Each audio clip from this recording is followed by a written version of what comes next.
My name is Rachel Carter. I'm 31 years old, and this is how I took revenge on the family who forgot me, until I finally disappeared from their lives for good. It was a quiet Sunday morning in April, my birthday. I woke up to the soft buzz of sunlight slipping through the blinds and the faint chirping of birds outside my apartment window. I lay there for a minute, staring at the ceiling, not expecting much but still hoping. I reached over and grabbed my phone, already unlocking it with muscle memory. Notifications? None. I checked my messages. No texts. No missed calls. Not a single happy birthday. Not from my mom. Not from my brother Matt. Not even a generic group chat ping. I refreshed Facebook. Nothing. I waited a beat longer, then tapped open Instagram. There they were, my entire family, sitting in a sunny corner booth at the Birch and Barley sipping mimosas, laughing. A glittery caption floated underneath the photo Lauren, Matt's wife, had posted. Celebrating big wins with the best people. Couldn't be more proud of this next chapter. #promotion brunch The next photo hit harder. My mom clinking glasses with Lauren, smiling wide. The golden brunch light softening all their features like a damn Hallmark postcard. What made my stomach knot wasn't just that they were out without me.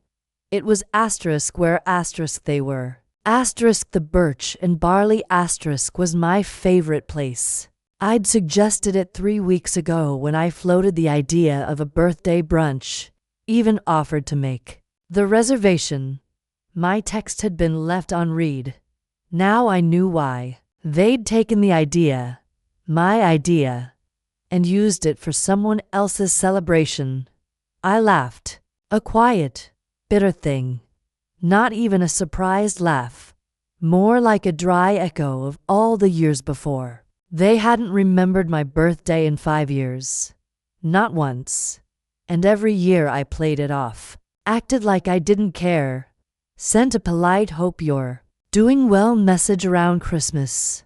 Showed up to family dinners. Smiled through baby showers. Clapped for graduations. I never made a scene. I kept my anger folded neatly in the back of my heart like a letter no one would ever read.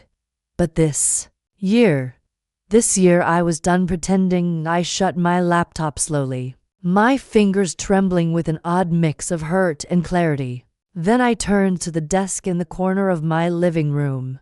A manila folder waited there, thick, aged slightly round the edges. I pulled it open and ran my hands over the papers inside. Yellowed, a little curled. Legal documents, property, lines. The original deed to my grandparents' cabin in Vermont. The one everyone thought was family property. Technically, it was. To the Carter children. The deed read, but tucked further inside was an amendment, signed and notarized.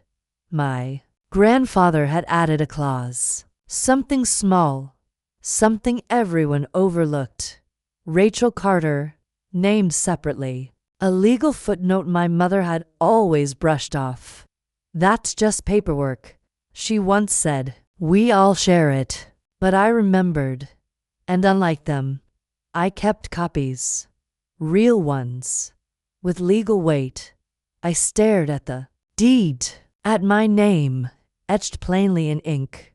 They forgot my birthday again. So I gifted myself something they never expected to lose. I grew up the middle child in a loud, chaotic house that never had enough space for someone like me. My older brother Matt was the golden boy, captain of the football team, prom king, full ride to a state university, and everyone's favorite story at family dinners. My younger sister Emily was the delicate one, the baby, sensitive, artistic, full of emotion. She cried easily, and so people walked on eggshells for her. My mom used to say, Emily feels things deeper than the rest of us, as if that gave her license to control the whole emotional temperature of the house. And me? I was Rachel, the responsible one, the helper, the one who got herself to school, did her own homework, packed her own lunch, and made sure Emily didn't forget her ballet shoes. The one who gave up sleep to drive Matt home when he was drunk, and didn't want Mom to find out. I wasn't the best at anything, but I was always there, always reliable, and, somehow, always invisible. Even birthdays followed that pattern. Mine always landed in the same week as Matt's championship games or Emily's bad mental health days. Once, they threw a party that was supposed to be for all three of us, but halfway through it morphed into a slideshow of Matt's football highlights, and I spent the evening refilling chip bowls. Another year, Emily had a panic attack that morning, so my mom just quietly canceled my celebration. "You understand, right?" she whispered. "We'll do something another day." We never did at first. I wasn't angry, just tired of not being seen, of being the one who held it all together while never being held myself. I went off to college with little fanfare, finished my degree, and moved back home to work at a local nonprofit. Modest salary, but meaningful work. Youth development, mentorship, literacy. I loved it. But whenever the subject came up at Thanksgiving or birthdays, my mom would wave her hand like it was a hobby. "Oh, Rachel's still doing that little community thing," she'd say with a smile that didn't reach her eyes. Then she'd turn to Matt, asking about his latest real estate flip, or gush over Emily's Etsy shop and how her candles were so artistic. I used to think being dependable would eventually earn me their love. If I showed up enough, helped enough, stayed calm enough, they'd finally say, "We see you." But they never did. Not really. I was the family coat rack, something you only notice when it's broken or missing. The only place I ever felt like I belonged was the cabin. The Carter family cabin in Vermont wasn't grand, just a small, weathered-frame nestled between trees that turned gold in the fall and shimmered silver in the winter. But to me, it was magic. My grandparents used to take me there every summer, sometimes just me. They'd call me the heart of the cabin said I brought the place to life. My grandpa taught me to fish off the dock. My grandma let me paint wildflowers on the shutters. We kept journals together. Hers was full of poetry, mine full of lists and sketches and observations. No one shouted there. No one forgot me when they passed. The cabin became a relic of their love, and according to their will, it belonged equally to all Carter children. That sounded fair on paper, but in reality, I was the only one who still cared. Matt hadn't been there in years.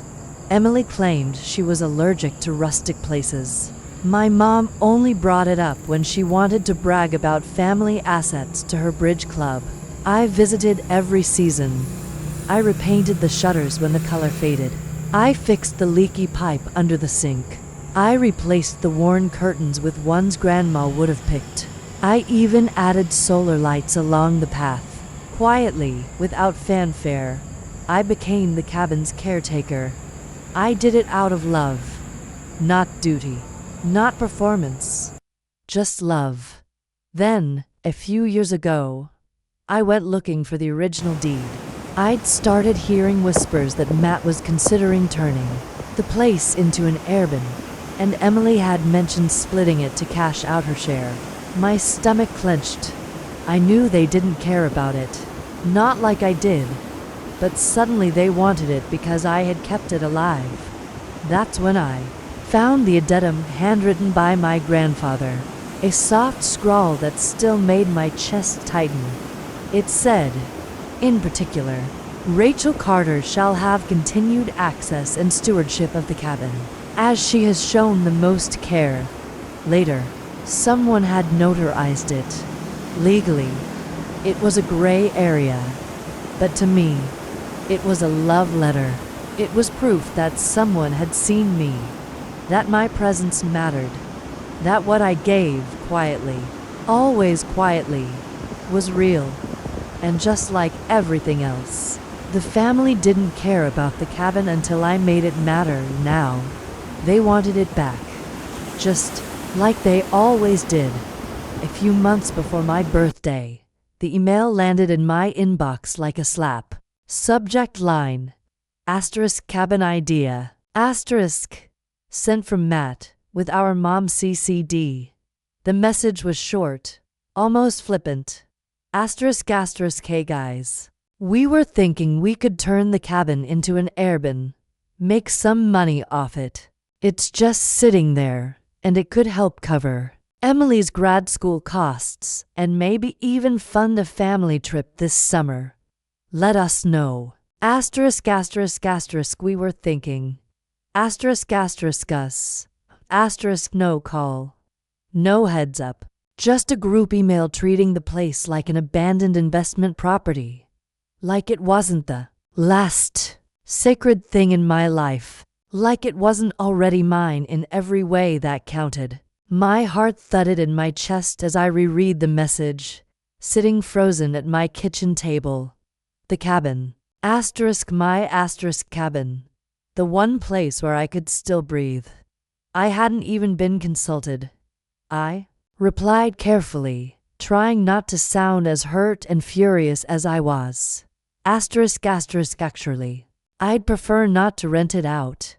I still use the cabin regularly, and I've been the one maintaining it over the years, fixing things, paying for minor repairs. I'd rather we keep it in the family as it is. The response came within the hour. From Mom. Of course. Rachel. Don't be difficult. You barely use it. We can't let emotions get in the way of practical decisions. And then Matt chimed in right after. Look. If you're gonna be so emotional about it, maybe just sell us your share. We'll figure out the logistics. That one hit harder than I expected. Not just because of the dismissal. I'd grown used to that. But because of the suggestion that I should just bow out entirely. Let go. Disappear. As I always had. While they divvied up the one thing that ever felt like it belonged to me. They erased me again. In real time. With words on a screen. And it wasn't even personal to them. That was the worst part. It never was. I didn't respond. Not right away. Rachel, he said, this is huge. Because of the addendum and the fact that it's notarized. You might actually have sole rights to the cabin. Unless someone contested it at the time. Which no one did. And given that you've been the one maintaining it, there's precedent for ownership. I blinked, barely able to process what I was hearing. You mean I could actually own it? All of it? Yeah, he said. There's a legal process called a quiet title.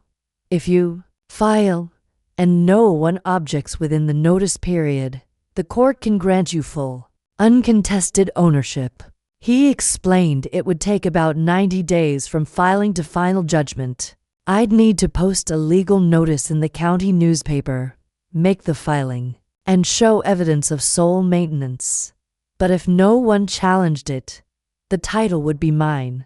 I hung up the phone and just sat there in silence, the weight of it all pressing on my chest.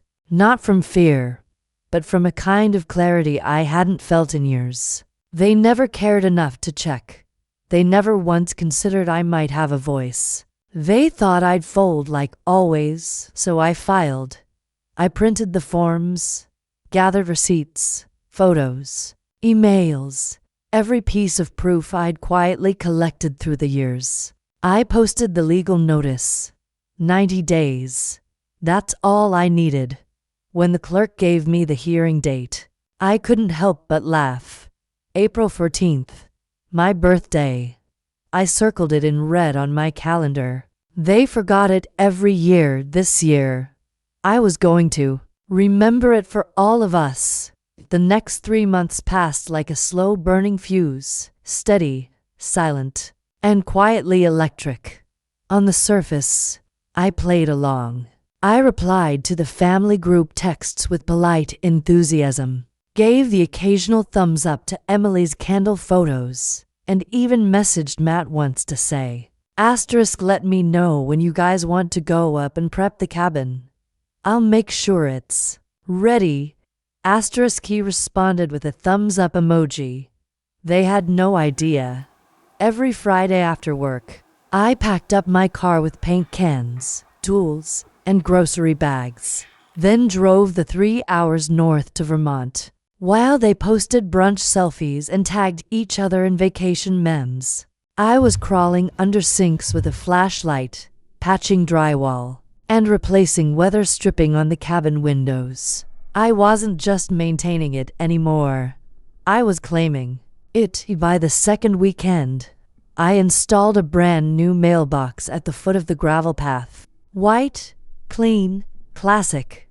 On the side, in simple black lettering, it read, R. Carter, ***, just one name. Mine. Some part of me thought maybe they'd notice. That maybe my mom would call and ask, "Why's your name on the mailbox?" Or that Matt would scroll through my Instagram and wonder what I was doing out there so often. But they didn't. Not even when I posted a photo of myself with coffee on the front porch, sun spilling over the railing, the caption short and cryptic, *home. They double-tapped and scrolled on. One Saturday morning, I tweeted something that felt like a line from my own journal. Sometimes the only way to be remembered is to disappear. Emily liked it. I don't think she realized it was about her. Meanwhile, my lawyer friend Ben kept me updated. No response. No contest. Nothing from your family. We're on track. I kept waiting for something to go wrong. A letter, an objection, a furious phone call. But it never came. The clock kept ticking. The notice period closed quietly, unnoticed. The silence from my family was so total. It was almost theatrical. And yet, as the days crept closer to the hearing, something began to churn in my chest. Guilt. Doubt. I wasn't sure. At night, I'd lie in bed staring at the ceiling, asking myself over and over, was I being vengeful? Was this petty? I remembered the way Mom laughed when she said, "You barely use it." The way Matt brushed me off with a one-line email. How they all forgot my birthday year after year, as if I were some passing acquaintance rather than flesh and blood. But still, this felt final, permanent. Would taking the cabin really make them see me? Or would it just push me further out of the frame? I thought about my grandparents a lot in those weeks. I imagined them sitting on the porch, watching the trees sway in the breeze. I remembered how my grandmother used to rub my back when I cried, whispering, "You are not invisible, Rachel. You are just quieter than the rest." And maybe that was the truth. I wasn't trying to hurt anyone. I just wanted to stop hurting. I wanted something in my life to reflect the love I'd given and the love I'd lost. On the morning of April 14th, I drove to the courthouse in a navy dress and gray flats, my documents neatly organized in a leather folder. The parking lot was half empty. I sat in my car for a few minutes, staring at the sky, then finally went inside. Courtroom 2B was nearly silent, just the low hum of fluorescence and the shuffle of a clerk's papers. I sat in the front row, alone. No Mom, no Matt, no Emily, just me. When the judge entered and took the bench, she looked at the file, adjusted her glasses, and said, "Ms. Carter, based on the unopposed petition and the notarized documents submitted, the court recognizes your sole legal claim to the property described as parcel number 4470, the Carter cabin." She glanced up at me. "Congratulations. The property is yours, fully and legally." I smiled, not wide, not triumphant, just soft. There were no fireworks, no applause, just a quiet kind of power. I walked out of the courtroom into the April sunlight and stood still for a long moment. My phone buzzed in my bag. A group text from the family. Mom : happy birthday, sweetie. Hope you're doing something nice today. Matt. Hope it's a good one, Ratch. Emily. Love you. That night, after leaving the courthouse, I didn't go home. I drove straight to the cabin with a bottle of red wine, and my old leather-bound journal faded at the edges, the one I used to write in when I was 12, sitting on this same porch with mosquito bites on my legs and hope in my chest. The trees were still bare, spring just beginning to reach for the sky. I lit a fire in the hearth and opened the windows to let in the cool night air. The cabin smelled like pine and ash, like memory. I poured myself a glass, sat on the rug in front of the flames, and let the quiet settle around me like a blanket. I picked up my pen and wrote slowly, deliberately, like a promise. Happy birthday, Rachel. You were never invisible. They just chose not to look. The next morning, I woke up with sunlight on my face and a strange kind of calm in my chest. No more pretending. No more waiting for them to care. I stepped out onto the porch and looked up at the new wooden sign I'd screwed into the beam the weekend before. It had taken hours to sand and carve it, but it was worth every second. The letters were bold and clean. Carter Cottage. Private property. Owner, Rachel Carter. I snapped a single photo, just the sign.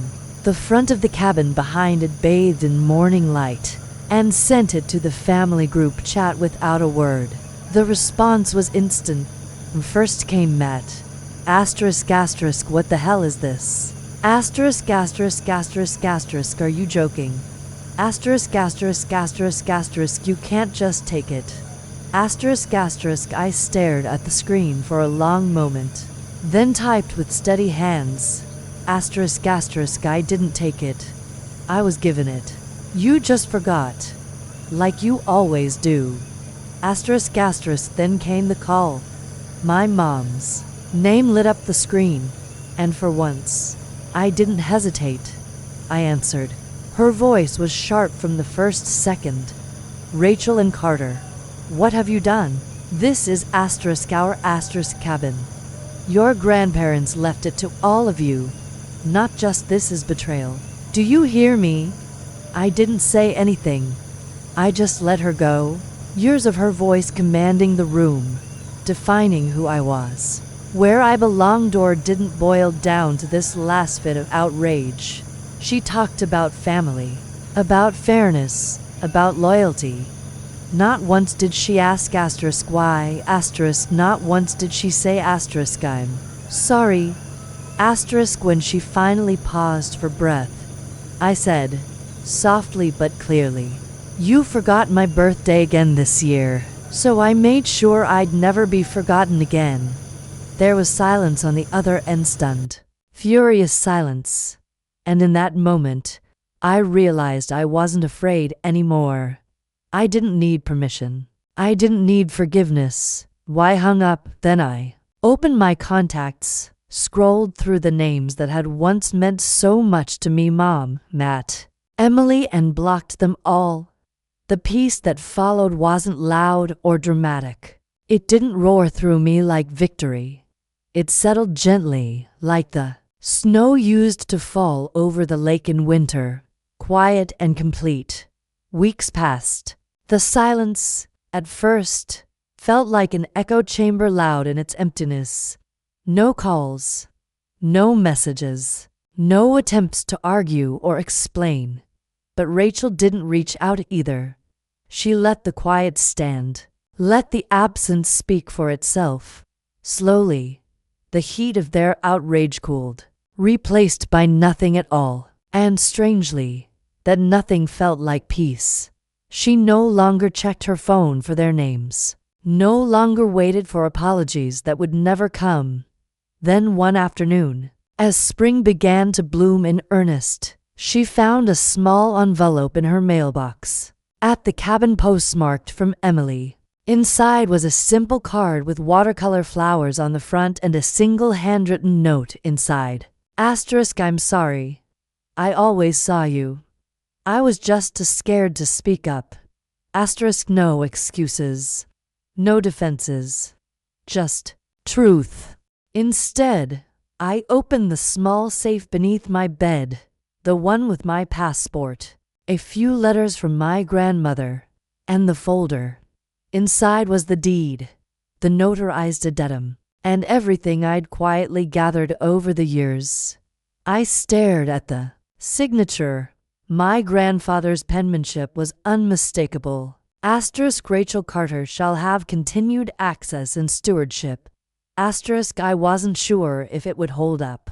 So I called a lawyer friend from college, Ben, someone I trusted, someone with no skin in the game. I emailed him scanned copies of the documents and waited.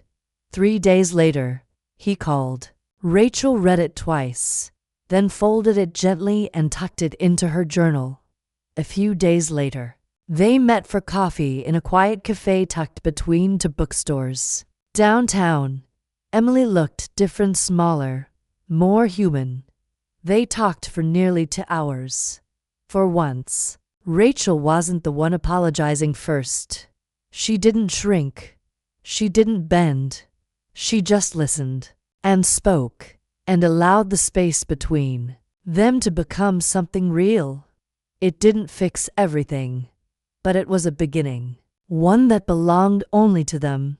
As the weeks turned into months, Rachel began to build something new. She spent her weekends at the cabin, sometimes alone with her thoughts, sometimes with friends who brought wine and laughter and music to the woods. She repainted the shutters again, this time in deep forest green, and planted herbs in a small garden beside the porch. Inside, she carved out a creative sanctuary. She wrote essays and short stories, picked up watercolors again, even hosted 2 weekend retreats for women looking to reclaim lost pieces of themselves. The cabin, once a place she clung to for survival, became a place where she could finally breathe. It was no longer about proving herself to the family who overlooked her. It was about honoring the version of herself that had always deserved more. She started a blog one evening while sipping coffee by the fire, titling it Asterisk Reclaimed. Asterisk, in it, she wrote about space, not just physical, but emotional, about what it means to take up room, to stop apologizing, to rebuild your life brick by quiet brick. People began to find it. Strangers sent messages. Women wrote to her saying, Asterisk, I feel like you're telling my story. Asterisk, and Rachel realized she didn't need her family's validation anymore. She didn't need to be invited to tables where she was always asked to sit at the edge. She had built something better, something no one could take, something entirely her own. 1 year later, on her next birthday, Rachel found herself once again at the cabin, the place that had become more than just a refuge. It was home. The fireplace crackled softly, casting flickering shadows on the wooden floor, and her golden retriever, Boone, snored gently at her feet, his tail twitching in a dream.